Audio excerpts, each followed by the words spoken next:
Baiklah, saya akan menjelaskan materi kelima manajemen kelas, yaitu mengenai pengaturan ruang kelas. Nah, di sini ada bagian pertama, yaitu pentingnya pengaturan ruang kelas dalam pembelajaran.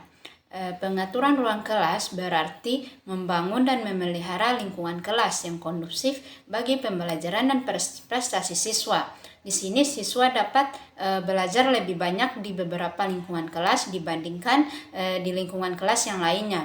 Di sini dijelaskan bahwa tata ruang kelas merupakan kegiatan yang terencana dan sengaja dilakukan oleh guru atau dengan tujuan menciptakan dan mempertahankan kondisi yang optimal sehingga diharapkan bahwa proses belajar mengajar dapat berjalan secara efektif dan efisien sehingga tercapailah tujuan pembelajaran yang baik. Dengan pentingnya penataan ruang kelas bagi proses belajar mengajar, dibutuhkan pengembangan variasi yang baik dari segi penataan tempat duduk maupun perlengkapan yang menunjang dalam pencapaian tujuan pembelajaran dalam kelas. Dalam pengembangan variasi penataan ini tentu saja tidak boleh sembarangan, harus diperhitungkan secara matang baik dari karakteristik siswa maupun dari kondisi kelas. Dengan segala pengelolaan dan penataan kelas yang baik, itu akan menimbulkan gairah belajar dan dari peserta didik sehingga tidak sukar untuk mencapai tujuan pembelajaran.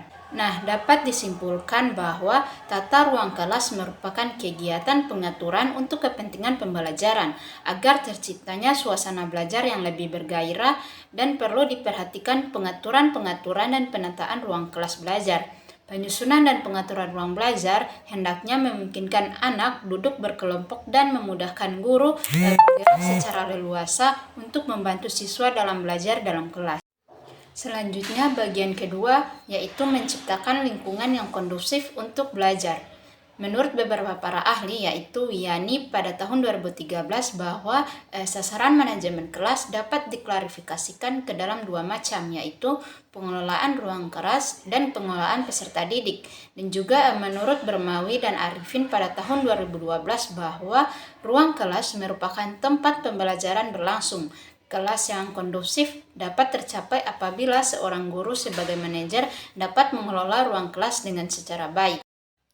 Selanjutnya para ahli yaitu Mutahor pada tahun 2013 menjelaskan bahwa guru sebagai seorang manajer harus membekali diri dengan kemampuan konseptual berkaitan dengan planning, organizing, actuating, dan controlling.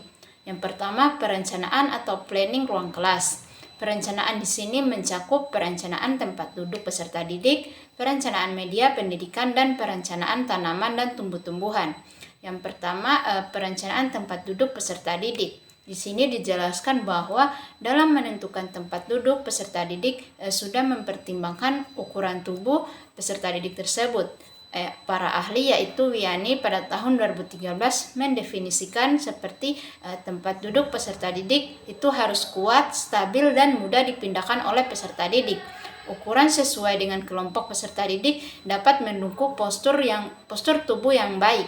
Minimum dibedakan untuk kelas 1, 3, dan 4, 1, 3, 4, dan 6. Tujuan dari perencanaan ini supaya siswa lebih fokus dan semangat dalam proses belajar mengajar dalam kelas. Yang kedua yaitu perencanaan media pendidikan. Media pendidikan disediakan oleh sekolah yang diberikan berdasarkan dana operasional sekolah, yaitu dalam singkatan BOS. Nah, media pendidikan yang disediakan sekolah ini sesuai dengan kebutuhan kelas, namun guru di sini dituntut harus mampu mengembangkan media yang telah diberikan. Media yang digunakan dalam proses belajar mengajar disesuaikan dengan materi yang dipelajari. Yang ketiga yaitu perencanaan tanaman dan tumbuhan. Penanaman tanaman dan tumbuhan di lingkungan kelas sudah direncanakan dengan baik karena tanaman dan tumbuhan ada ditanam di sekitar kelas dengan tujuan supaya oksigen yang masuk ke dalam kelas itu cukup dan mampu meningkatkan kinerja otak serta peserta didik mampu mengikuti dan mencerna pembelajaran yang diberikan dengan baik. Selanjutnya bagian kedua yaitu pengorganisasian atau organizing. Selanjutnya bagian kedua yaitu pengorganisasian atau organizing di ruang kelas. Nah, perorganisasian ini merupakan tahap kedua dalam proses pengelolaan ruang kelas. para ahli yaitu Allen dalam Mutahar pada tahun 2013, mereka mengemukakan bahwa pengorganisasian sebagai proses penentuan dan pengelompokan pekerjaan yang akan dikerjakan. Selanjutnya yang terakhir yaitu pelaksanaan atau actuating dalam ruang kelas. Pelaksanaan merupakan tahap ketiga dalam pengelolaan ruang kelas. Pelaksanaan merupakan usaha yang dilakukan supaya perencanaan dan pengorganisasian terlaksana.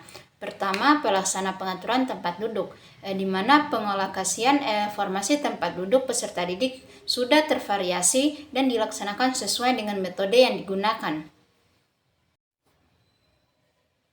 Kedua, pelaksanaan pengaturan media pendidikan. Di sini guru sering menggunakan media dalam proses belajar mengajar. Pola penggunaan media tersebut melibatkan siswa. Dalam menggunakan media, guru memancing rasa ingin tahu siswa dengan memperlihatkan media. Kemudian tanya jawab tentang media tersebut. Selanjutnya, guru memberikan penguatan terhadap apa yang disampaikan siswa. Ketiga, pelaksanaan pengaturan tanaman dan tumbuhan. Dalam pelaksanaan pengaturan ini, semua warga sekolah menjaga dan merawat tanaman dan tumbuhan dengan baik. Kemudian, awal tahun ajaran baru atau mau melaksanakan ujian diadakan gotong royong bersama. Dan kemudian diadakan kegiatan lomba kebersihan lingkungan kelas. Dan yang terakhir yaitu pengawasan atau controlling. Nah, pengawasan dalam ruang kelas merupakan tahap akhir dalam proses pengelolaan ruang kelas supaya hasilnya itu lebih efektif dan efisien. Di sini para ahli yaitu Mutahar pada tahun 2013 mengemukakan bahwa pengawasan adalah proses pemantauan dan penilaian dan pelaporan rencana atas pencapaian tujuan yang telah ditetapkan untuk tingkatan korektif guna untuk menyempurnakan lebih lanjut dalam meningkatkan mutu sesuai tujuan yang telah diinginkan. Materi yang terakhir yaitu mengenai pengaturan ruang kelas yang baik dan benar. Salah satu unsur dari pengelolaan kelas adalah penataan ruang kelas. Penataan ruang kelas memerlukan perhatian dan perencanaan yang sungguh-sungguh dalam proses pembelajaran. Penataan ruang kelas ini sangat penting untuk dilakukan dengan terencana untuk mendukung proses pembelajaran. Aktivitas anak didik dan mobilitas belajar sangat tinggi, di mana anak didik dituntut untuk belajar mandiri, mengerjakan tugas, mengambil dan mengembalikan bahan belajar, menyimpan alat, melakukan pengamatan baik secara individual maupun kelompok. Semuanya dilakukan secara terarah dan tidak diawasi guru secara terus-menerus. Karena anak didik harus melakukan kegiatan sendiri dalam kelas, maka peserta didik harus akrab dengan ruang kelasnya sendiri. Mereka harus merasa seperti ada di dalam rumahnya sendiri.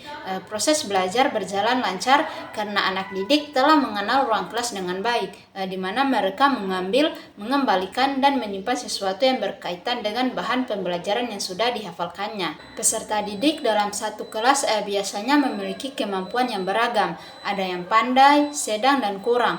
Sebenarnya tidak ada peserta didik yang pandai atau bodoh. Yang lebih tepat adalah peserta didik dengan kemampuan lambat atau cepat dalam belajar. Dalam materi yang sama, bagi peserta didik satu memerlukan 2 kali pertemuan untuk dapat memahami isinya. Namun bagi peserta didik yang lain perlu 4 kali pertemuan untuk dapat memahaminya. Untuk itu, guru perlu mengatur kapan peserta didiknya bekerja secara perseorangan, berpasangan, dan kelompok. Jika kelompok peserta didik itu harus dikelompokkan secara campuran berbagai kemampuan sehingga terjadilah tutor sebaya. Nah, kesimpulan dari materi ini adalah pengelolaan kelas merupakan suatu usaha yang dilakukan oleh penanggung jawab kegiatan pembelajaran dengan maksud agar tercapai kondisi optimal sehingga dapat terlaksana kegiatan belajar mengajar sebagaimana yang telah diharapkan. Atau pengelolaan kelas adalah suatu keterampilan untuk bertindak dari seorang guru berdasarkan atas sifat-sifat kelas dengan tujuan menciptakan situasi pembelajaran lebih ke arah yang lebih baik.